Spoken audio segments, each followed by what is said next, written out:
In labor law, it's quite important to establish whether you work for an organization as an employee or as a self-employed person. For a worker, it could be really important to understand the nature of the labor relationship he or she is in, especially considering the fact that there could be huge differences in the way you are insured or the way you can have access to certain social benefits in case you cannot go to work. In the common law legal systems, we often make a distinction between a contract of service and a contract for service, where the first would be an employment contract, the latter would be a contract with a self-employed person. Now, the question is, how do I establish the exact nature of my labor relationship with an organization when it is not clearly stated in the contract or it is unclear considering the exact labor context? The courts in the common law systems, they use three different kinds of tests to establish whether you work under a contract of service or a contract for service. That is the control test, the integration test, and the economic reality test. In this video, I will explain how these tests actually work. In case of the control test, the court will assess to what extent there is a hierarchical relation between the organization and the worker. The question is raised to what extent the day-to-day activities of the worker are directed on behalf of the organization.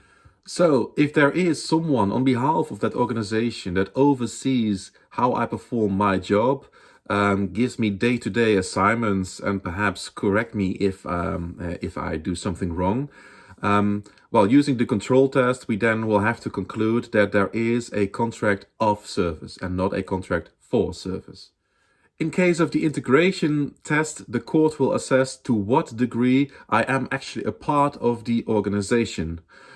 So if I work, let's say 40 hours for one particular organization and I call this self-employed work, I'm fully depending on that sole organization. I have no other activities beyond that organization. So while using the integration test, we would have to conclude that I work for that organization under a contract of service and not a contract for service.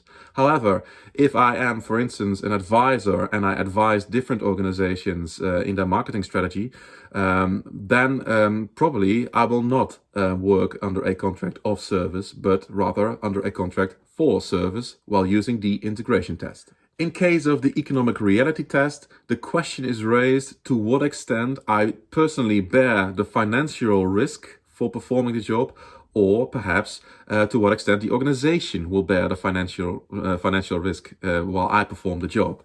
So, for instance, if I am delivering packages, do I bring in my own bus? Do I wear my own clothes? Or do I get a bus from the organization I work for, and do I get a uniform I should wear when I perform my job on behalf of that organization? In the first situation, the economic reality test will tell you that I work as a self-employed person, the contract for service. In the latter situation, it is more obvious when I use the economic reality test that I work under a contract of service. I'm in the employment of the organization. So, in a nutshell, to sum up, in case of the control test, we assess to what degree there is a hierarchical relationship between the organization and the worker.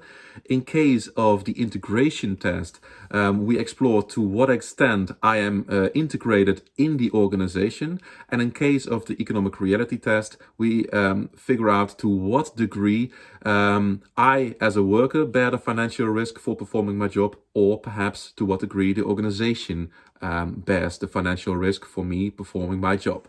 Thank you very much for watching, and I hope you've learned a thing or two about common law countries and their labor contracts.